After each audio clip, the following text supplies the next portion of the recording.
Bonjour, l'Afrique en partage acte 29 sur les ondes d'Atlantique Radio au Maroc, Radio M Algérie, Express FM Tunisie, Radio Koubeni Mauritanie, RFM Sénégal, Radio Clédou Mali et Ouaga FM Burkina Faso. Bienvenue.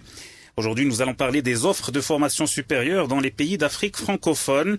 Vous le savez, c'est la période des concours et des inscriptions pour tous ceux et celles qui ont décroché leur baccalauréat. Certains préfèrent intégrer des écoles et universités dans leur pays, d'autres s'orientent vers des pays proposant des diplômes plus prestigieux, voire intégrer une école, un établissement universitaire pour un diplôme délocalisé. Nous allons parler des différentes offres universitaires dans les pays d'Afrique francophone. Sont-elles en adéquation avec les besoins des secteurs pourvoyeurs d'emploi? Que valent les diplômes délocalisés? Et pourquoi les grandes écoles s'intéressent à l'Afrique? Pour animer ce débat, nous avons le plaisir d'accueillir la directrice de Dauphine Tunis. Elle est en ligne depuis la capitale tunisienne, Amina Bouzgendesgal. Bonjour. Bonjour. Vous êtes accompagnée de Laurent Batch, président de Dauphine Tunis et de Dauphine Paris. Bonjour également. Bonjour à tous. Lui est fondateur de l'EMPSI, l'école de management et des sciences informatiques, une école marocaine implantée aussi en Guinée. Bodaddine Bouchoueh, bonjour. Bonjour à tous. La connexion est établie avec mes confrères de RFM Sénégal et de Radio Koubeni. Eliman Semben, bonjour. Bonjour et bonjour à tous. Et bonjour à Amadou Ndiaye. Bonjour Rafid. Laurent Batch, est-ce qu'il est nécessaire justement d'investir l'Afrique pour proposer ces formations in situ au lieu d'avoir une mobilité d'étudiants vers la France? C'est une question qui se pose parce que Paris-Dauphine ne peut pas être présent et s'implanter en tout cas dans l'ensemble des régions du monde. Et donc il faut qu'il y ait, nous souhaitons, nous l'organisons d'ailleurs, de la mobilité vers la France, mais aussi de la France vers l'international. Nous essayons de faire en sorte que la totalité de nos étudiants en licence à Paris ait une expérience internationale pendant cette dernière année d'études de licence. Mais nous avons aussi la volonté de délocaliser, d'implanter à l'international des diplômes. On a par exemple notre MBA international qui est implanté sur l'ensemble des pays du pourtour méditerranéen, en Afrique et même à l'île Maurice. Bon. Et nous avons un campus à Tunis. Et ce campus à Tunis, c'est une expérience de délocalisation de plus d'un diplôme pour essayer d'avoir une plateforme qui est une vocation régionale. C'est-à-dire que je sois capable d'attirer des étudiants africains pour qui ce peut être plus facile de venir faire des études à Tunis que de venir les faire à Paris. Plus facile en termes de déplacement, en termes de coûts aussi. Mais la contrepartie, c'est que nous leur offrions la même qualité de formation que celle que nous offrons à Paris. C'est notre engagement. Et ce sont les mêmes diplômes, d'ailleurs, au demeurant, hein. Alors, il y a des contenus qui sont adaptés, la pédagogie aussi, mais ce sont ce sont des diplômes français qui leur sont délivrés, en plus des diplômes tunisiens. Eliman Semben, vous avez une question? On constate que le Maroc et le Sénégal sont deux plateformes majeures reconnues dans le secteur de l'enseignement supérieur en Afrique.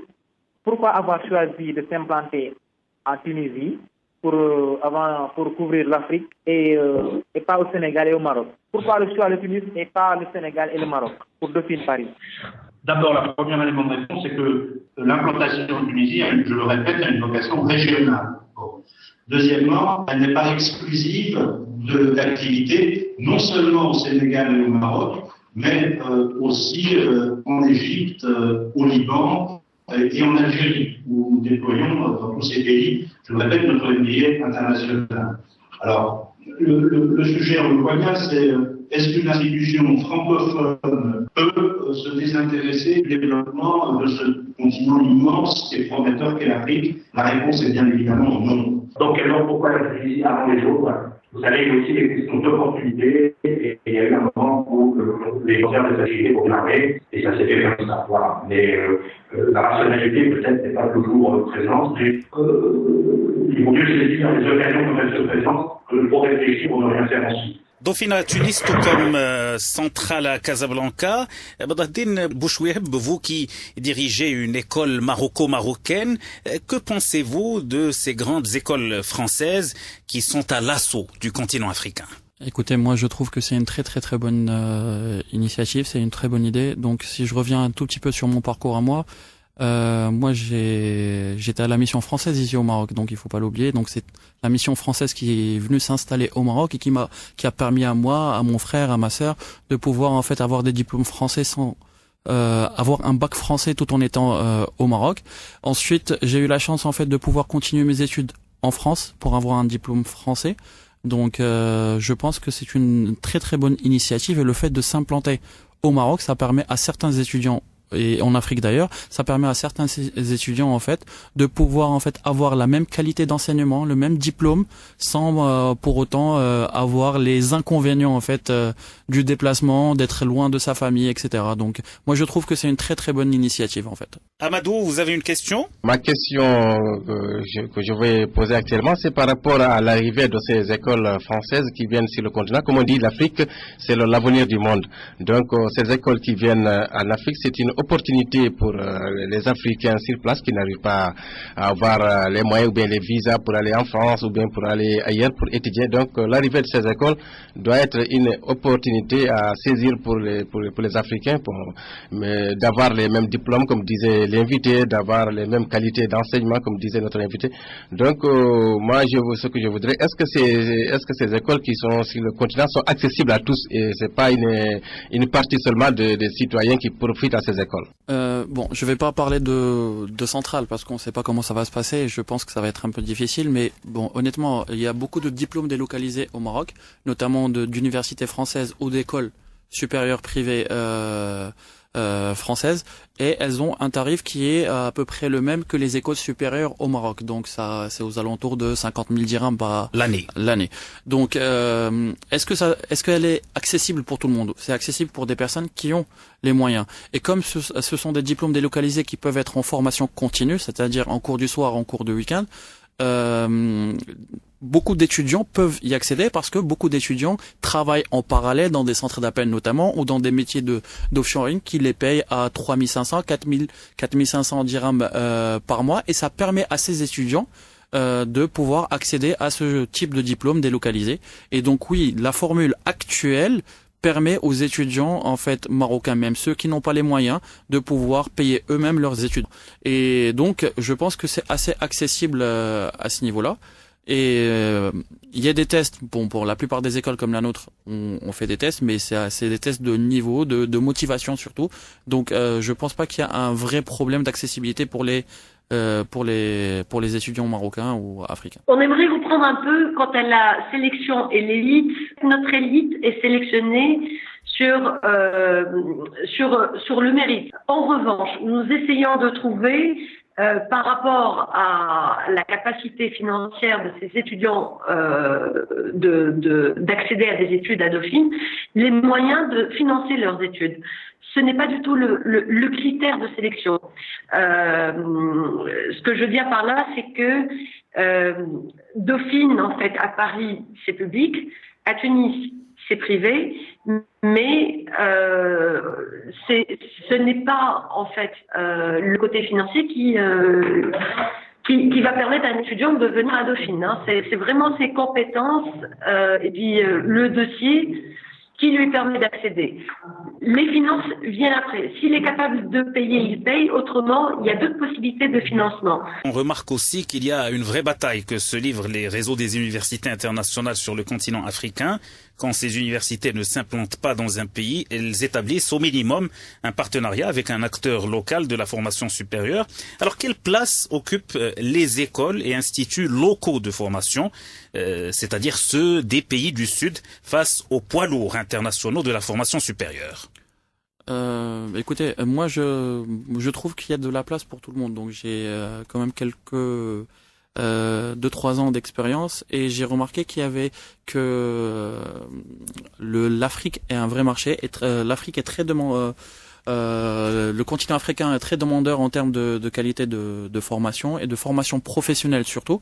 Donc il y a de la place pour les grandes universités, comme vous dites, les universités et les écoles historiques, mais aussi de la place pour des écoles qui viennent de s'implanter à condition qu'il y ait une formation de qualité et qu'on ait un diplôme qui soit reconnu. Parce que ce qu'on recherche aujourd'hui, c'est que on ait une formation qui soit qui corresponde à ce qui est demandé sur le marché du travail. Oui. Donc voilà, donc ce sont des formations qui doivent s'adapter à ce qui est demandé sur le marché du travail, et surtout un diplôme qui soit reconnu, et un diplôme qui va permettre à l'étudiant en fait qui va payer ses études de pouvoir travailler avec.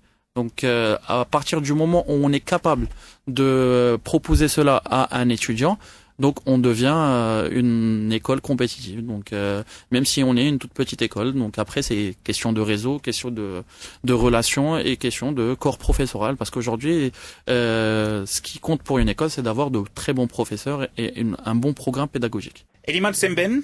Oui, Khalid. Moi, en fait, je vais juste rebondir sur la question précédente concernant le poids des écoles de formation locales ici en Afrique comparé aux instituts de formation internationaux. Par exemple, pour l'exemple du Sénégal, je sais que les instituts locaux s'imposent devant les organismes internationaux. L'exemple de Subdeco, de IAM, de ISM, qui caracolent en tête dans les classements qui sont publiés annuellement par Jeune Afrique. J'ai une question pour M. Boucher et Mme Amina.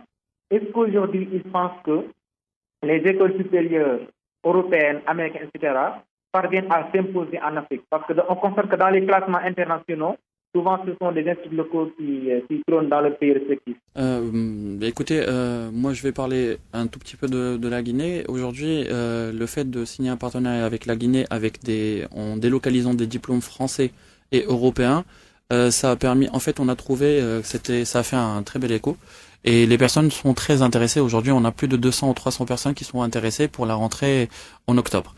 Par rapport, juste pour répondre par rapport au Sénégal, parce que je connais un tout petit peu le Sénégal et nous travaillons beaucoup avec le Sénégal, nous avons beaucoup de demandes émanantes du Sénégal, donc d'étudiants qui veulent venir étudier au Maroc et qui veulent des diplômes français. Donc voilà, ça veut dire que le diplôme européen, étranger, français ou canadien notamment, il a une valeur en Afrique. Donc aujourd'hui, vous savez, nous en Afrique, on a toujours eu on a toujours vu l'Occident en fait très beau. Et dès qu'il s'agit d'un diplôme étranger, français ou canadien ou américain, on a rapidement plus de reconnaissance. Et ça, on le vit aussi dans les entreprises. Quand il s'agit de recrutement, oui. Quand on voit une personne qui vient, qui arrive avec un diplôme étranger, bon, il a plus de reconnaissance qu'un diplôme local. Après, voilà, donc je peux pas trop parler du diplôme local au Sénégal, mais en tout cas, par rapport à la Guinée, c'est sûr et certain qu'il y a une vraie reconnaissance par rapport au diplôme étranger, notamment celui venant de France. Par rapport au diplôme local. En tout cas, la triangulaire France-Maroc-Afrique pour l'économie est valable aussi pour l'enseignement supérieur. Ah, exactement, c'est surtout pour l'enseignement supérieur et la formation professionnelle. Oui. Amina Bouzgendesgal, Dauphine, Tunis. Alors, justement, j'aimerais rajouter quelque chose par rapport à cela aussi. Les formations que nous essayons de développer sur le campus de Tunis sont orientées vers l'employabilité internationale. C'est-à-dire que il ne s'agit pas juste d'avoir un diplôme français, mais d'avoir un diplôme pour une expertise qui est très demandée, qui est recherchée à l'international et qui n'est pas forcément offerte par d'autres universités privées. Si on prend par exemple le cas de l'actuariat, ne serait-ce en France, il y a seulement 5 universités qui sont agréées par l'Institut des actuaires et qui délivrent sur le marché des actuaires reconnus. Aujourd'hui, je pense qu'en Afrique, il y a, je pense, que 2 formations qui permettent de former des actuaires, une au Maroc et une en Tunisie. Voilà. Donc là, c'est notre valeur ajoutée. Il ne s'agit pas juste d'avoir un diplôme français en Tunisie ou en Afrique.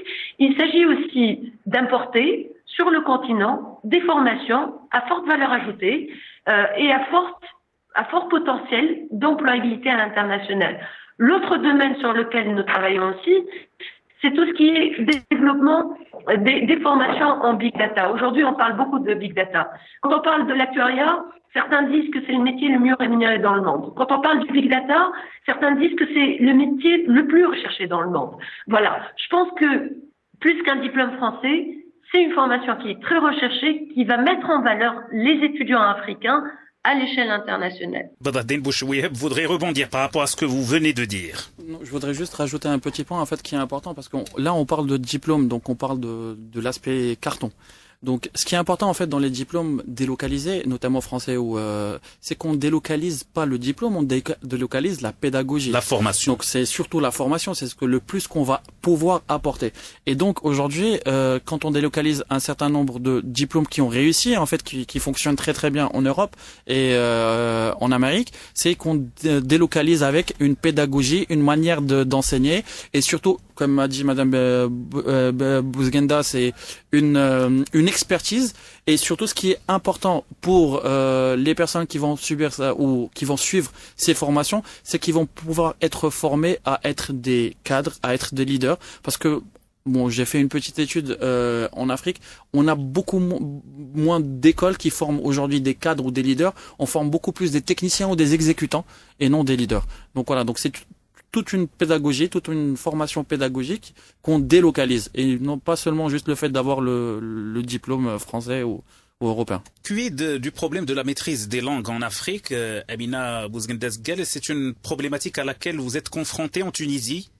Bon, les études à Dauphine se font en français et a priori, bon, le français, ils sont habitués à parler en français, donc on n'a pas forcément de problème de langue pour notre université. Après, j'aimerais aussi dire que, bon, comme on est dans la sélection des étudiants sur entretien, donc on vérifie le niveau de français avant de les accepter. Hein. Et donc, on n'a pas forcément de problème dans ce sens. Tout à l'heure, vous évoquiez aussi la compétence du corps professoral en Afrique. Est-ce que nous avons un corps enseignant qualifié pour des formations pointues en nouvelles technologies, par exemple, sur le continent africain, ou est-ce qu'on doit avoir recours à chaque fois à des professeurs qui viennent pour des modules spécifiques de France, d'Europe, etc.? Alors, pour le corps professoral, nous avons un modèle pédagogique un peu particulier à Dauphine Tunis. En réalité, tous les cours qui se font sur le campus de Tunis sont co-enseignés avec un enseignant qui vient de Paris et un enseignant local. Donc, en fait, ils se partagent le cours.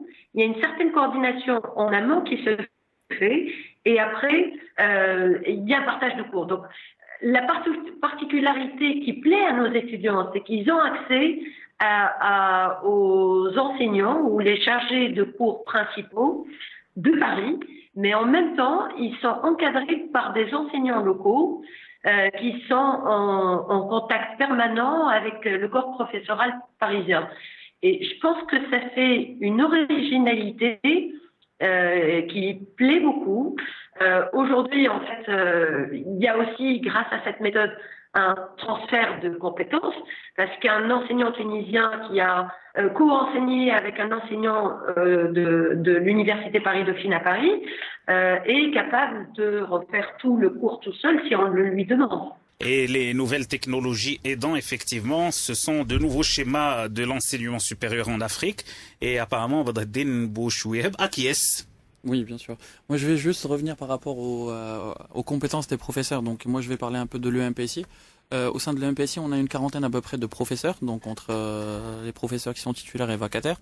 Un tiers des professeurs, ce sont des professeurs français, notamment pour les matières de communication, de journalisme, etc. Pour la partie nouvelles technologies, tous les professeurs sont soit marocains, soit africains, parce que nous avons aussi des ingénieurs sénégalais qui travaillent en tant que professeurs titulaires au sein de l'école et qui enseignent des matières qui ont un rapport avec le domaine de l'informatique. Mais en tout cas, pour répondre à la question des compétences en Afrique, on a la chance d'avoir beaucoup d'étudiants ou de professeurs qui ont étudié en France et qui reviennent dans leur pays et qui choisissent en fait le métier de la formation ou de l'enseignement et qui sont récupérés par la plupart des écoles supérieures ou d'universités afin de donner des cours. Amadou? Oui, Hafid, oui. Bon, 48,3% des diplômés africains émigrés vivent en Europe, 31,8% aux États-Unis, 12,4% au Canada, 6,8% en Australie. Un diplômé africain sur 5 est diplômé de l'enseignement supérieur en Europe. plus de 2 sur 5 sur 3 aux États-Unis. Comment peut-on inciter à ces diplômés à revenir sur le continent pour ouvrir des écoles dans le cadre de la formation, éducation, emploi? Laurent Batch. Moi, je crois que d'abord, ils ont de toute façon une expérience internationale. C'est une formation en soi. Et quand ils reviennent au pays, ils apportent une ouverture d'esprit, une connaissance d'autres façons de faire, une connaissance d'autres pays sur lesquels ils peuvent ensuite aller promouvoir leurs entreprises nationales. Donc c'est de toute façon un atout. En effet, l'intérêt pour le pays d'origine, c'est que leur cadre, qu'il n'y ait pas de fuite des cerveaux, de matière grise, et que leur cadre revienne. Moi, je crois que lorsque les pays ont une vraie dynamique de développement économique, une vraie volonté politique, les jeunes cadres ont envie de faire partie de cette inclure. Alors, je n'irai pas jusqu'à dire qu'ils éprouvent un sentiment patriotique, ce serait un grand mot, mais il y a moi, je perçois quelque chose de cet ordre-là. En Tunisie, au Maroc, les jeunes dirigeants économiques, les jeunes cadres ont envie de servir leur pays, de faire des carrières personnelles, de réussir, d'avoir une vie familiale, de gagner de l'argent, oui, mais je crois qu'ils sont contents de pouvoir le faire dans un cadre qui sert le développement de leur pays. Regardez le Maroc, regardez la Tunisie, regardez d'autres États. Je crois que, en Afrique, oui, je crois que quand les conditions sociopolitiques sont réunies, les jeunes reviennent et veulent jouer l'aventure du décollement et du développement. Ça, j'ai pas trop de doute là-dessus.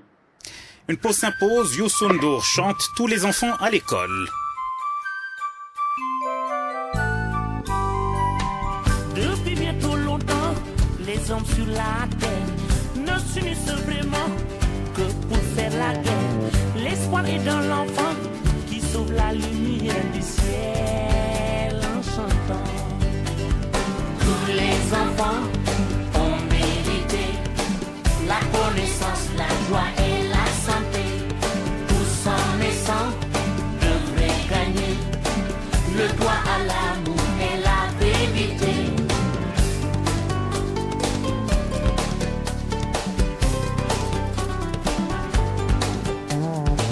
Si tous ensemble on se donne la main pour préparer un meilleur lendemain, élargissons la ronde des écoliers du monde. Tous les enfants ont mérité la connaissance.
L'Afrique en partage suite et fin, c'est le 29e numéro de votre émission panafricaine avec un sujet d'actualité en cette période estivale, les offres de formation supérieure dans les pays d'Afrique francophone.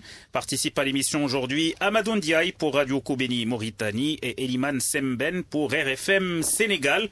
Nos invités sont Badreddine Bouchouiheb, fondateur de l'EMPSI. Il est à mes côtés dans le studio d'Atlantique Radio à Casablanca. À Tunis, Amina Bouzgendaz Gal et Laurent Batch, respectivement directrice et président de Dauphine Tunis. Alors, le Maroc se positionne aussi sur ce créneau de la formation supérieure. Le Maroc qui est dans le top 10 des pays d'accueil des étudiants du continent africain avec près de 16 000 étudiants. En offrant des formations de qualité à des coûts souvent moindres qu'en Europe, la marge de progression dont le Maroc pourrait bénéficier est assez appréciable, étant donné le potentiel disponible dans les pays francophones du continent. La stratégie d'attractivité du Maroc se caractérise également par une politique d'octroi de bourses par le biais de l'Agence marocaine de coopération internationale. En 2013, le Royaume comptait 6 500 boursiers issus de 42 pays africains parmi ses étudiants. Alors, la question qu'on se pose aussi par rapport à la Tunisie, par rapport au Sénégal, est-ce que ce sont aussi des destinations prisées par les étudiants africains? Est-ce que la donne a changé? Quels sont les avantages offerts par ces deux pays? La question est ouverte. Amina Bouzgendaz Gal. Oui, alors effectivement, tout à l'heure, effectivement, j'ai commencé à évoquer les possibilités de financement des meilleurs étudiants qui souhaitent faire Dauphine sur le campus de Tunis. Et j'aimerais donner l'exemple d'une étudiante marocaine qui a bénéficié d'une bourse octroyée par la Fondation de Dauphine pour faire ses études ici à Tunis. Donc c'est une étudiante brillante d'une bourse de la Fondation Dauphine avec aussi l'appui de la Fondation des étudiants du Maroc. Donc ça, je trouve que c'est un très bel partenariat dans le sens où on a essayé de travailler ensemble avec les anciens de Dauphine et les anciens de Dauphine qui sont au Maroc et puis la Fondation Dauphine pour permettre à cette jeune étudiante marocaine de venir faire ses études à Tunis. Nous avons aussi des bourses de mobilité qui permettent à des étudiants du campus de Tunis d'aller faire leurs études sur le campus parisien, donc à l'université Paris-Dauphine. Toujours comme premier critère le mérite, mais après effectivement ça donne la possibilité d'avoir cette expérience internationale. Eliman Semben, le Sénégal est dans cette approche aussi, offrir des bourses pour attirer plus d'étudiants africains? Au Sénégal, en fait, comparé au Maroc, pas tellement. En fait, au Sénégal, si on prend par exemple l'université Cheikh Anta Diop, c'est une université actuellement de référence en Afrique francophone, donc elle accueille des centaines, disons une trentaine, une cinquantaine de nationalités africaines. Les écoles privées, ça commence timidement, mais sûrement. Par exemple, Subdeco, aujourd'hui, actuellement, quand on cite des écoles privées au Sénégal, il y a 4 écoles qui reviennent. C'est Subdeco, c'est IAM, c'est ISM et c'est BM Bordeaux. BM Bordeaux qui est qui appartient à BM Bordeaux, tout en France. Oui. Mais par exemple pour Subdeco, l'école compte actuellement 25 nationalités. IAM compte 28 nationalités. ISM Dakar compte une vingtaine. Donc ça commence petit à petit à prendre, mais grosso modo, la plupart des étudiants étrangers ont intégré l'université Cheikh Anta Diop. Donc c'était un peu le schéma habituel, mais les choses commencent à changer avec l'émergence de ces instituts publics, privés autant pour moi, Subdeco, IAM et ISM Sénégal. Badreddine Bouchouiheb, pourquoi avoir choisi la Guinée pour vous implanter en Afrique? Pour vous dire la vérité, en fait, c'était un pur hasard. Nous, on avait tablé sur les pays qui étaient les plus demandeurs, qui étaient la Côte d'Ivoire et le Sénégal. Donc, ça fait un peu plus de 6 mois qu'on travaille pour le Sénégal. Et ça fait 1 an et demi qu'on travaille maintenant sur la Côte d'Ivoire. Et c'est un pur hasard. Nous n'avons pas choisi la Guinée. C'est la Guinée qui nous a choisi. C'est le président fondateur de l'université, la première université privée de Conakry qui est venu nous voir, qui nous a approchés en fait, et pour pouvoir signer un partenariat pour les accompagner d'un point de vue pédagogique, pour accompagner leurs professeurs. Et donc c'est question de feeling, question d'opportunité aussi, parce que la plupart des étudiants guinéens, soit ils étudient en Guinée, soit ils vont au Sénégal ou en Côte d'Ivoire. Donc voilà, il y a que 2 ou 3 écoles marocaines qui sont implantées à Conakry, mais bon, et elles sont implantées de manière très timide. Donc c'est une opportunité, donc c'est pour ça qu'on a choisi la Guinée. Donc voilà. On en parlait en première partie d'émission brièvement, les secteurs qui emploient le plus, les plus prisés du moment. Justement, quels sont ces secteurs pourvoyeurs d'emploi en Afrique en 2015? Bon, déjà, je pense qu'il y a beaucoup de demandes dans les métiers de télécom, banque, finance. Au Sénégal, il y a aussi tout ce qui est nouvelles technologies. Bon, je pense que M. Ndaye va confirmer. Nouvelles technologies, tourisme, agriculture aussi. Donc voilà, mais il y a beaucoup de demandes en fait pour tout ce qui est les masters de banque, les masters finance et les masters informatiques. Donc vous connaissez un peu les nouvelles technologies, ça se développe de plus en plus. Donc tout ce qui a un rapport avec la virtualisation, tout ce qui a un rapport avec le cloud computing, tout ce qui a un rapport avec les certifications notamment, que ça soit au niveau des réseaux et télécoms ou que ça soit au niveau des développements, des nouvelles technologies de développement. Donc ce sont des domaines qui sont très demandeurs, que ça soit en Afrique subsaharienne, que ça soit au Maroc aussi.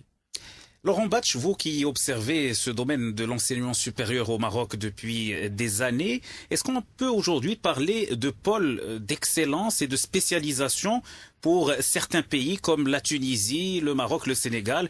Je ne sais pas, mais dans les années 80-90, la Tunisie était réputée pour ses formations en médecine, en pharmacie. Le Maroc, point d'interrogation, ça serait plus l'ingénierie, peut-être. Le Sénégal aussi. Est-ce qu'on peut aujourd'hui définir des spécialisations par pays?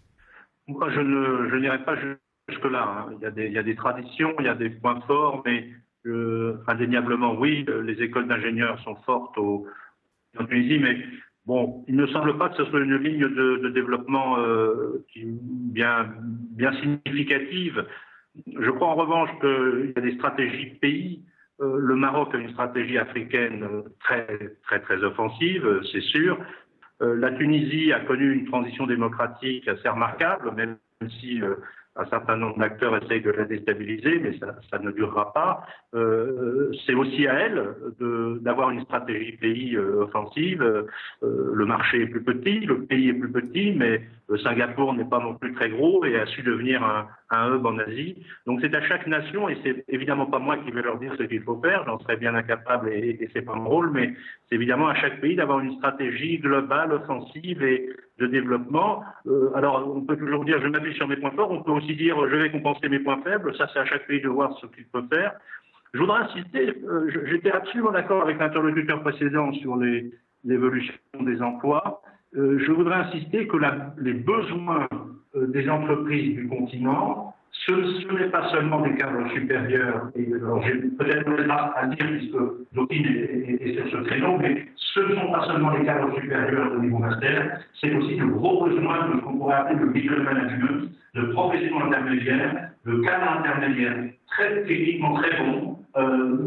Et là, il y a un vrai sujet, c'est quelle est l'offre de formation au-delà du bac, de cadres intermédiaires, de techniciens supérieurs très experts. Il en faut les entreprises intermédiaires. Il n'y a pas que les hauts cadres, il y a aussi les cadres intermédiaires, il faut y penser dans les dispositifs de formation. Les cadres intermédiaires, Badreddine Bouchouiheb, s'orientent plus vers la formation professionnelle. Exactement. Donc au Maroc, vous savez qu'il y a deux ministères. Il y a celui de l'éducation et de la formation professionnelle et celui de l'enseignement supérieur. Et donc on a de plus en plus d'étudiants qui s'orientent vers les écoles professionnelles ou sur les formations professionnelles qui sont des formations qualifiantes. Et donc c'est des formations métiers sur des métiers bien spécifiques et qui répondent de plus en plus à la demande du marché professionnel. Amadou Ndiaye. Depuis des années, les écoles de l'Afrique du Nord, le Maroc, la Tunisie et l'Algérie est la destination la plus convoitée par les étudiants africains, mauritaniens, sénégalais, gabonais ou camerounais. Quelle est la particularité ou qu'est-ce qui fait la différence de ces écoles supérieures par rapport au reste du continent? Pour répondre à cette question, en fait, premièrement, c'est le fait d'être très proche de l'Europe. Donc si il y a là aussi la qualité de vie en fait, que ça soit en Maroc, que ça soit en Tunisie. Donc quand les étudiants viennent habiter à Tunis ou à Casablanca, il y a une grande ressemblance en fait à 70% avec les pays européens, sachant que ça coûte beaucoup moins cher et qu'on est sur un continent africain. Donc on est en Afrique sans avoir l'impression d'être en Afrique. Ça c'est un point qui est très important. Ce qui est la différence, donc j'ai pas assez étudié en fait les écoles africaines, Afrique subsaharienne, pour répondre à cette question, mais ce qui est sûr, c'est que moi j'ai eu l'occasion en fait d'étudier, d'enseigner et d'étudier au Maroc, et j'ai eu aussi l'occasion d'étudier en France, et j'ai pas vu une grande différence entre les deux. On a aussi la chance d'avoir un certain nombre de professeurs qui sont des professeurs européens qui viennent enseigner ici au Maroc. Et donc on a exactement la même qualité de formation, et en plus on a exactement le même diplôme que celui qui est prisé en Europe. Donc c'est peut-être ça là le point important, c'est de pouvoir permettre aux étudiants africains d'avoir la même qualité d'enseignement, la même qualité de formation et le même diplôme qu'en France, sans payer le même prix ni d'avoir les mêmes inconvénients comme j'ai dit tout à l'heure. Avec près de 400 000 étudiants du continent africain en mobilité, l'Afrique représente environ 10% du total de la mobilité étudiante mondiale. Aussi, le taux de mobilité, c'est-à-dire le nombre d'étudiants en mobilité par rapport au nombre total d'étudiants, se situe en moyenne à plus de 6%. C'est le taux le plus élevé au monde. Quels sont maintenant les freins à la mobilité des étudiants africains? Vous qui misez sur l'Afrique, qui aspirait à avoir un nombre plus important d'étudiants africains. Donc je vais répondre en fait par rapport aux freins que j'ai eu réellement ces derniers temps en fait. Ce matin, j'ai reçu un représentant du Congo-Kinshasa qui me disait que parmi les freins qu'il a eu avec les personnes qui sont intéressées, on a un problème de visa et un problème avec l'ambassade qui leur demande en fait de payer le 2/3 en fait de la formation comptant. Et c'est une sorte de caution Voilà, exactement. Donc apparemment c'est ça le problème. J'ai reçu aussi il y a 2 semaines en fait un certain nombre d'appels en fait de Côte d'Ivoire et de Guinée où on nous dit écoutez, il y a un problème de racisme au Maroc. Nous avons été regarder un reportage sur France 24 et apparemment les Africains, les subsahariens ils sont pas les bienvenus au Maroc. Et donc j'ai dû expliquer comme quoi il y avait une différence entre les subsahariens qui viennent émigrer au Maroc soit pour étudier, soit pour travailler, et ceux qui choisissent la ville de Tanger clandestinement, et que j'ai essayé d'expliquer. Parmi les vrais problèmes que j'ai eu, c'est ce problème de racisme. Donc voilà, apparemment, que je ne peux vérifier parce que je suis pas subsaharien, donc je peux pas confirmer ou ne pas le confirmer. Mais en tout cas, tous les reportages qui ont été à la télé, notamment sur France 24, ont été vus par nos amis africains, et donc c'est parmi les freins qu'on a eu ici. Le deuxième frein qu'on peut avoir, et c'est celui que peut avoir tout étudiant en fait étranger, que ça soit qui vient au Maroc ou qui va à l'étranger, donc c'est la partie tout ce qui va hébergement, carte de séjour, etc., qui sont des démarches qui sont des fois très très très compliquées, notamment d'un point de vue administratif, surtout quand on a un budget qui est très limité. Et donc nous, ce qu'on a fait au niveau de l'EMPSI, c'est que on a essayé de mettre en place une équipe pédagogique qui va travailler sur l'accompagnement, ce qu'on a appelé l'équipe accompagnement social des étudiants étrangers, donc où l'étudiant sera pris en charge de l'aéroport jusqu'au jour où il aura son diplôme et qu'il repartira. D'accord. Donc c'est-à-dire que on lui offrira, en fait, on l'accompagnera au niveau de l'hébergement, au niveau des documents administratifs, au niveau de sa carte de séjour, etc. Donc voilà. Et ça, c'est un élément important qui est rassurant pour les parents, notamment en Afrique, des parents que j'ai rencontrés et qui avaient ces 2 inquiétudes: l'hébergement et les papiers administratifs et le racisme. Voilà, donc 2 freins à la mobilité des étudiants africains. Amina Bouzguindaz-Gal, à Tunis, vous rencontrez les mêmes problèmes, ces freins à la mobilité des étudiants africains, à savoir les démarches administratives et puis la peur de l'inconnu, de la xénophobie. Bon, sincèrement, nous ne connaissons pas forcément ce problème sur le campus. Et effectivement, je sais que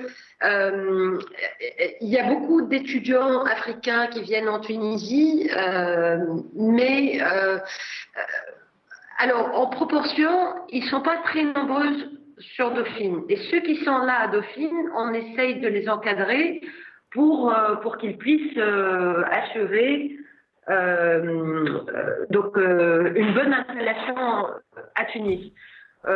Donc bon, a priori à notre niveau, on ne voit pas de souci particulier en termes de mobilité pour l'Afrique. Eliman Semben, une dernière intervention.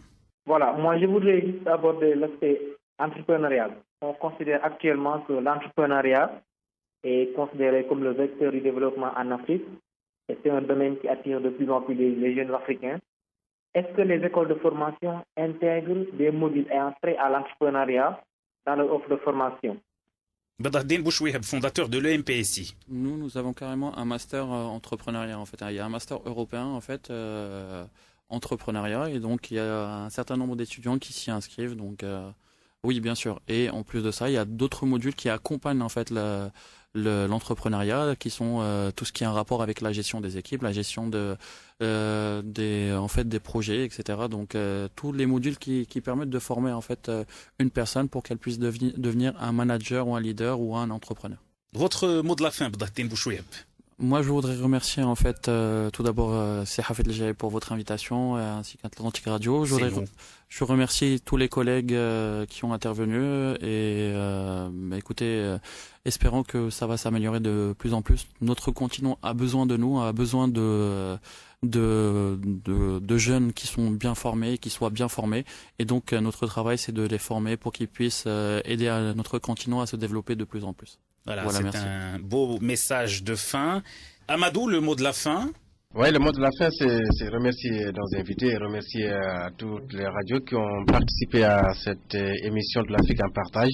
C'est de dire exactement, de souhaiter la bienvenue à ces écoles étrangères qui arrivent sur le continent africain, que c'est une opportunité à saisir, que nous devons les accueillir, car avoir les moyens d'aller étudier en France ou au Canada, c'est vraiment c'est vraiment un parcours du combattant, donc nous devons profiter de l'occasion, se former sur place, ne pas avoir des contraintes ou bien des difficultés pour avoir le visa pour aller en France ou bien aller aux États-Unis.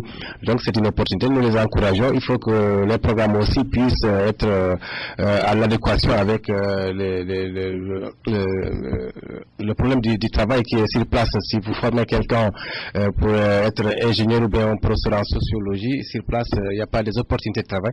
Donc là, c'est un réel problème sur place. Donc nous le souhaitons la bienvenue sur le continent. Alors, votre mot de la fin, Amina Zgal et Laurent Batch. Alors, je pense que comme à l'occasion de la cérémonie de remise des diplômes, Laurent Batch est de visite à Tunis, je vais le laisser donner le mot de la fin. Voilà, la clôture. Alors moi je dirais que les besoins de formation d'enseignement supérieur sur le continent africain, mais pas seulement, sont tels qu'il y a de la place pour tout le monde. Mais il faut que les initiatives ne soient pas simplement des initiatives lucratives, il faut que ce soit des initiatives qui visent l'intérêt général et qu'on organise une émulation sur la qualité des formations. C'est tout à fait normal que des institutions d'enseignement supérieur cherchent un équilibre financier, sinon elles ne peuvent pas vivre. Après, il faut réunir les conditions. C'est pas ça qu'il faut leur reprocher. En revanche, ce qu'il faudrait leur reprocher, c'est de faire passer l'objectif financier avant celui de leur mission, qui est une mission d'intérêt général. Et donc, que 1000 fleurs s'épanouissent, certainement, mais à condition que la compétition entre les horticulteurs serve à bonne cause et que les institutions offrent des formations de qualité. C'est ça l'objectif. Après, quel que soit leur statut, d'où qu'elles viennent, quelle que soit leur nationalité, c'est la secondaire au service de la qualité, au regard de la qualité du service qu'elle rend. Voilà l'approche qui est celle de Dauphine à Tunis, à Casa ou à Dakar. Le partage du savoir avant le business. Merci d'avoir accepté notre invitation, Amina Bouzguinda-Zgal et Laurent Batch. Vous êtes respectivement directrice et président de Dauphine Tunis. Merci beaucoup. Eliman Semben, merci d'avoir participé à ce numéro. À la semaine prochaine. Merci à tous les intervenants et vive l'enseignement en Afrique. Amadou Ndiaye, merci. À bientôt. Alors, merci beaucoup et bon après-midi. Merci. On va se quitter sur une chanson interprétée par les étudiants de la célèbre université Al-Akhawayn. C'est en fait une parodie hilarante de Gentleman.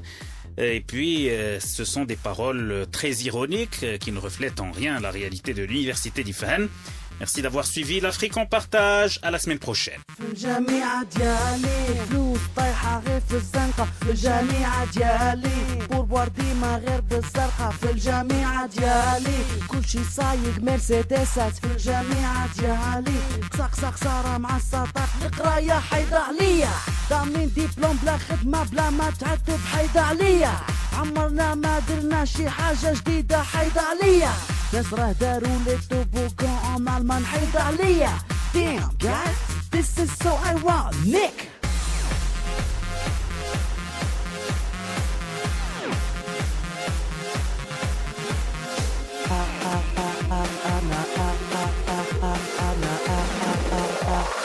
أنا ولد الأخوين أنا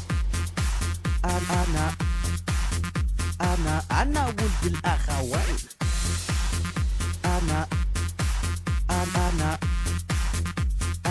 أنا ولد الأخوين في الجامعة ديالي خرج الميني جيب ولارا في الجامعة ديالي قرع السيرو في الثلاجة في الجامعة ديالي مو فين بغيتي عاين باين في الجامعة ديالي ناري ما كان غير الزين السطات حيدة عليا زهرة كيا متقفى مأدبة وزيد وزيد حيدة عليا good feeling good فرجني حيدة عليا بوستات ليا في أي وقت فاشنز وانا على شوها حيدة عليا damn guys عندكم تيقو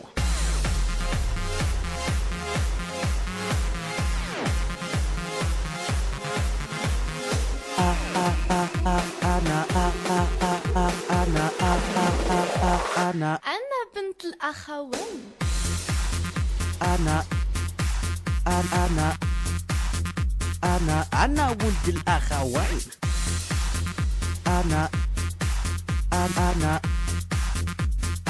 أنا ولد الأخوين تحكوا نشاط ما فقع القناة now you can join أخوين تحكوا نشاط ما فقع القناة now you can join أخوين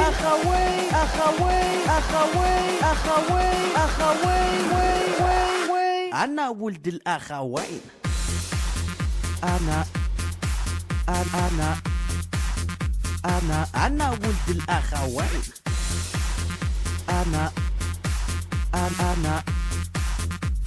أنا ولد الأخوين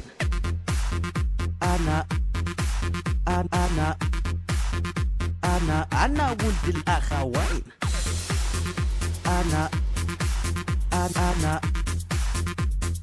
أنا ولد الأخوين أنا ولد الأخوين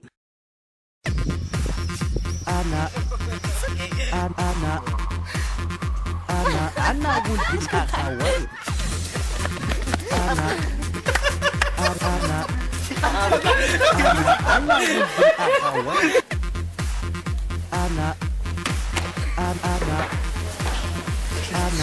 ولد الأخوين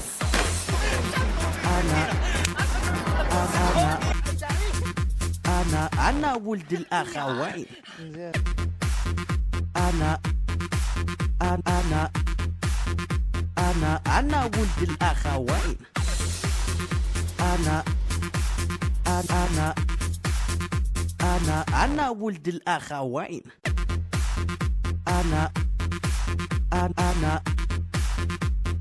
أنا ولد الأخوين